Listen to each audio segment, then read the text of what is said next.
Hello. Whew. Grabe. And we are through the immigration. Yay! Check muna tayo. So, this is what I'm wearing. And, ganun buhok ko putek. We're gonna go to gate 103, pero kakain muna tayo ng dinner because I have not eaten dinner yet. 103. So, doon tayo pupunta. Anyway,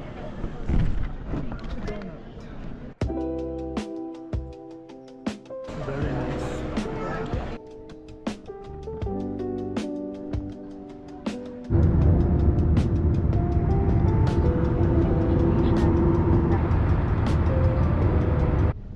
Hi guys. Okay, so time check, it's 2:39 a.m.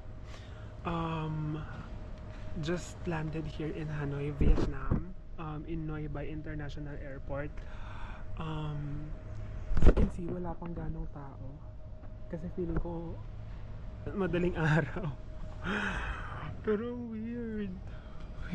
Ang ina-expect ko parang Changi na maraming kainan, maingay. So silent. Ayun lang, gusto ko lang sabihin na nakaland na ako dito sa Hanoi. Alone. Can you believe that? I did this alone. Anyway, ayun lang. The first thing I did was I activated my eSIM. So meron akong data for my entire stay here. Can get it sa Klook. I think that's around 800. Unlimited data yun. And I'll be staying here for like 2 weeks. So first things first, kakain muna ako and then tsaka ako pupuntang Sapa. I'll wait until siguro 5 a.m. So I'll stay here mga 1 or 20 minutes pa. Tama ba? Oo, tama. 1 or 20 minutes pa. 2 hours 20 minutes pa before I go to Sapa. Hindi siya sa Sapa, sa Tom, sa something, basta doon sa pagkikitaan ng sleeper bus. Okay, first meal. Time check, it's 4:49 a.m. I just bought banh, first banh here in Vietnam. Some iced coffee.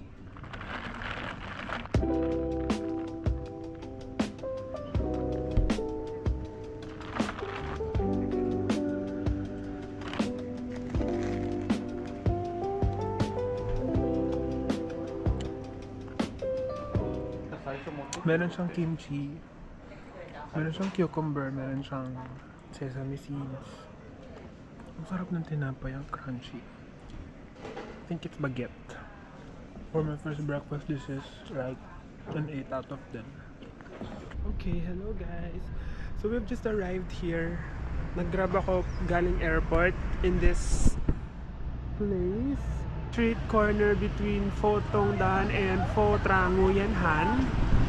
And dito yung meeting place sa Klook for Sapa bus sleeper bus. So ngayon, naantayin ko na lang yung bus na dumating. And we're boarded for 6 hours. Ganun katagal yung running time niya. And then, after that, matutulog ako sa bus kasi hindi pa ako natutulog. Ang lamig sa Vietnam, in fairness. Not humid at all. Okay, hello.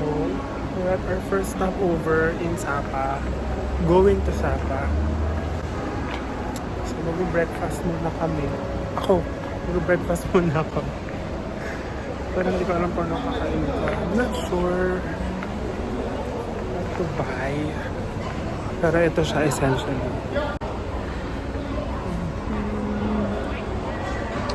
And then merong parang cafeteria doon. Pero kasi hindi ko alam kung pwede kami kumain ng matagal. Kasi yung driver namin yung naka-blue. Okay, so this is our second stopover. I have been traveling for like 20 hours na. 20 hours na ako nagta-travel since umalis ako ng bahay. Actually 21 hours.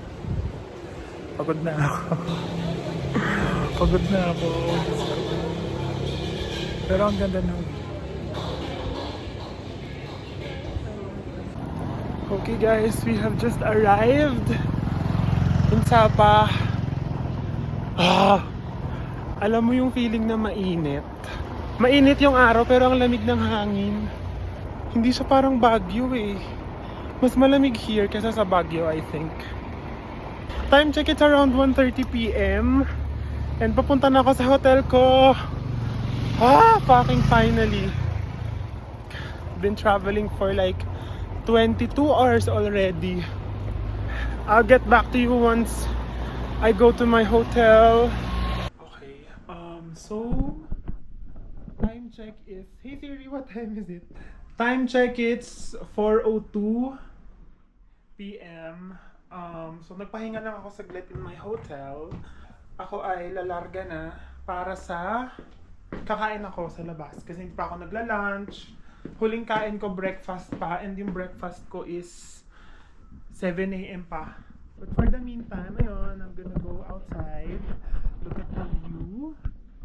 So right now it's 4:02 p.m. and napakaganda ng itsura ng balcony ko.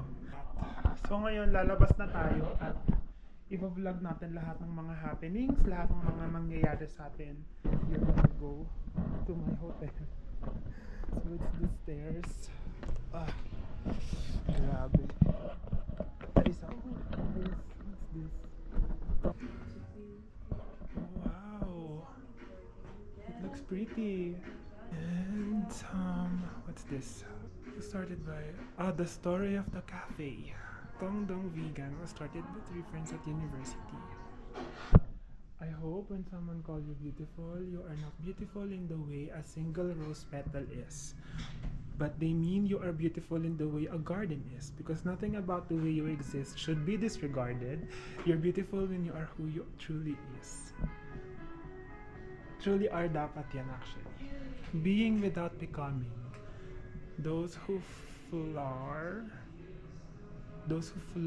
as life flows, know they need no other force.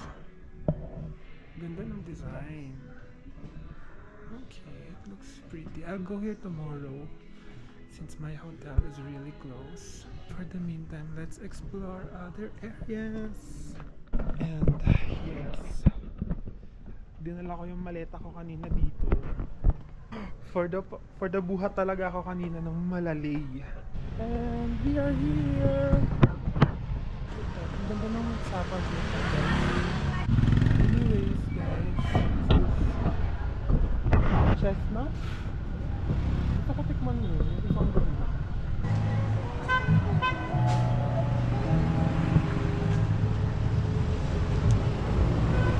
Babalik na lang ako kapag may nahanap na akong kakainin. Kasi as of the moment, wala pa. Guys, look at the interior of this place. Exterior ba yan or interior? I don't know. Pero ang ganda.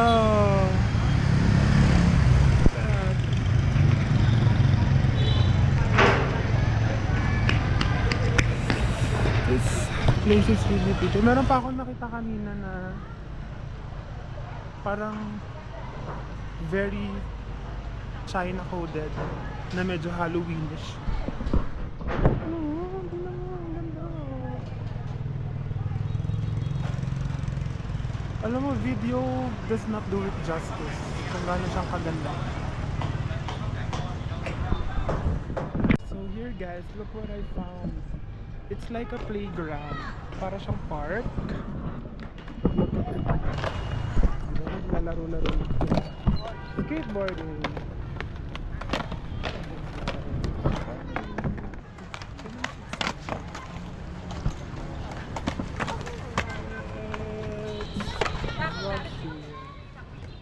This is actually the view from my hotel. Ang lamig putek. It's the view from my hotel. Hindi ko alam kung anong lake to. And it's starting to get foggy na here. Okay, anyway, ito tayo. This place, ganda, grabe.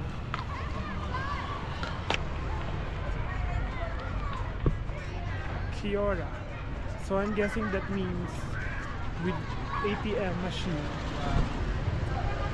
I want, oh my gosh, it smells good. What?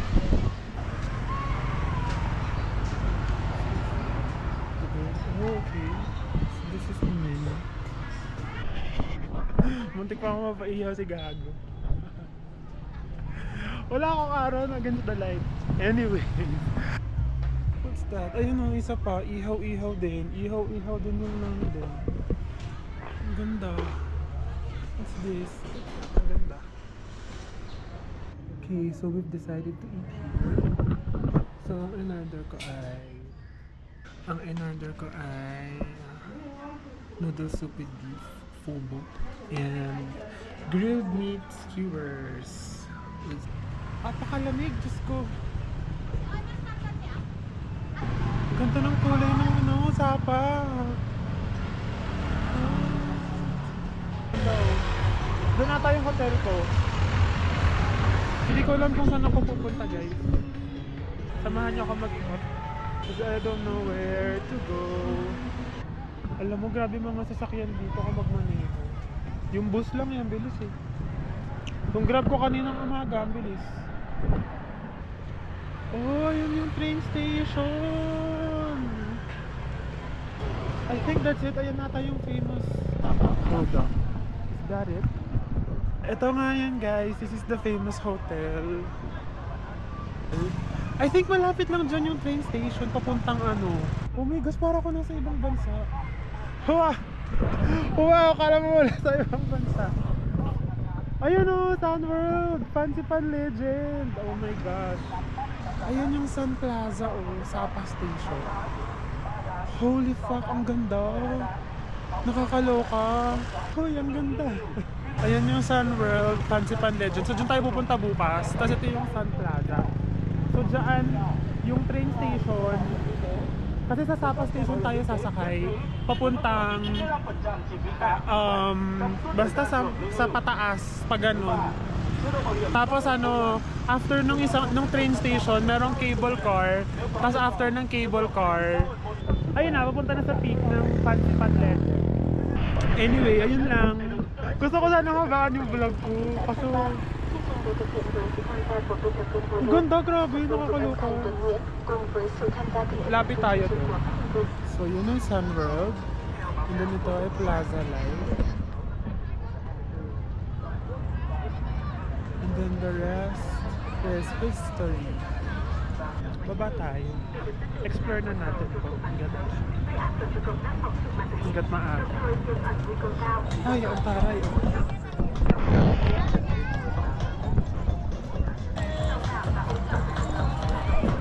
Ang taray ng mga bata dito sa Masayaw dahil this part of Sapa.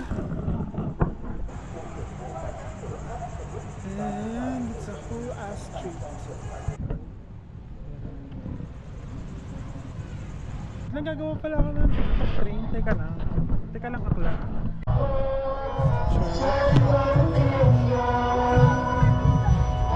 Hi guys, okay. So update. Time check, it's 8:45 PM. So pag-iikot-ikot ka dito sa Sapa, nakaabot na ako sa night market. Punta tayo. So yung tatawiran. Let's check this out.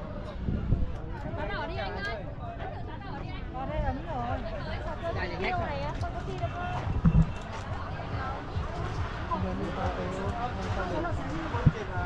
Ayun yung kinukunto ko nila.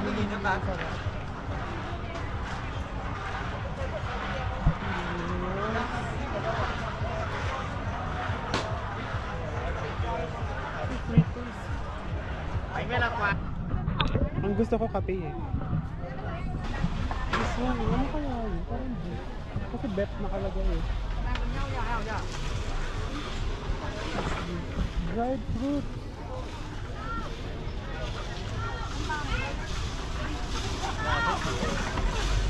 So that's the tour of the market here.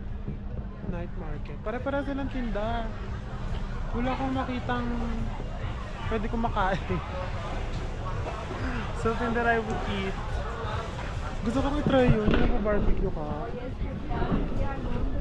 Kaso ako lang mag-isa parang hindi masaya pag ako lang mag-isa. Thank you. So yun yung mga inaalok sa akin. Mga ihaw. Like that. Ang bango, may gamot. May herbs. Sige, hindi ko alam kung anong gagawin ko. What's this? Gummy worms? So that's the tour of the food market here in Sapa. Hindi siya food market, like night market. Alam nyo, napansin ko dito sa lugar na ito, people are hindi naman mainitin ng ulo, pero they are very loud. Hindi naman siya mainitin ako. Tignan mo to si Kuya, ang gulo. Akala ko liliko siya doon, tapos biglang, diba ang gulo, biglang mag-u-turn pala siya. Magmamaniobra pala siya. Diba? Ang gulo ni Kuya. Okay, maghahanap tayo ng kape because that's what I want to drink habang naglalakad. Samahan niyo ako maghanap ng kape. Ang dami ko ng kape na nakita. Walang mapagdesisyonan kung anong kakainin. Kasi lamig na ako, guys. Sobrang lamig dito. Para kang nasa freezer, ganong levels. Oo, ng GoPro, hindi madilim. Baka sabihin ng tatay ko, ba't ako naglalakad sa madilim? Maliwanag yan, day. Guys, one thing also that I noticed here in Sapa, buhay na buhay ang nightlife nila. Feeling ko hanggang mamayang 12 a.m., 3 a.m., you can go out and makakakita ka ng lugar na pwede mong kainan or pwede mong pagkapehan or something or whatever it is that you want. Mga batang magbabike. Doon na lang tayo sa malapit sa hotel ko mag-umorder ng kape. Para pauwi ko, nag-iinom-inom lang ako kape. Or higupin natin sa fancy pan. Let that be our night. Wala akong makita talaga, guys. Wait lang. Okay, di ba naghahanap ako ng kape? Di ko... Wala lang, gusto ko lang din talaga makita yung Sapa. So ikot-ikot lang ako. After 1 hour, kita ko, palabas na ako ng Sapa, Doon kami sa dinaanan ng bus ko kanina. Buti na lang ng kaibigan natin si Google Maps. Pabalik na ako. Pero 20 minutes away na yung aking. 20 minutes away, ilang kilometers to? 1.5 kilometers away from my hotel. Hindi naman sobrang layo, pero actually malayo-layo yung 1.5 km. Lalo na pagod na ako. Heist! Okay, bibili lang ako ng kape. Inumin ko lang dun sa may bilog-bilog. Kasi senti-senti lang ako dun. And then, punta na ako ng hotel ko. I'm gonna rest. Kasi tomorrow I have an early day. Pupunta ako ng Fancy Pan Legend to, hindi ko alam. Honestly. Na-excite ako sa fourth day ba? Kasi first day ko today, 26, 27, 28, 29. Na-excite ako para sa 28, the day after tomorrow. Kasi meron akong yung binili ko sa Klook sa October 28, Glass Bridge. Sa Glass Bridge, meron mga games like yung zipline. Binili ko 300 pesos lang yung zipline. So 5 games yon, worth 300 pesos. Makikita niyo yun sa vlog ko. Pero yan na ang ubo ko. Diyos ko, no thanks. Diba dami nag-aabang na grab dito. Pero yun, ang dami kong binook na games for that day. Kasi lahat ng games na available binook ko one time. And then ngayon, lalaroin natin siya sa October 28. Yung bukas kasi alam ko parang lang yun parang akyat ka sa may cable car, ayun din, excited din ako doon. Tsaka may mga iba't ibang, may tren, may cable car pa akyat sa peak. Hindi ko alam kung ano meron sa peak, pero ayan, nakikita ko na yung bibilhan ko dapat kanina. Dito dapat ako dumaan. Nag-left pala ako sa market, night market, but nag-right ako. Okay, my fault, my bad. Anyways, ayun lang. On ko na lang siya ulit. On ko na lang yung vlog ulit kapag bibili na ako ng coffee. Yun lang ang kwento ko for today. For now. Bye-bye.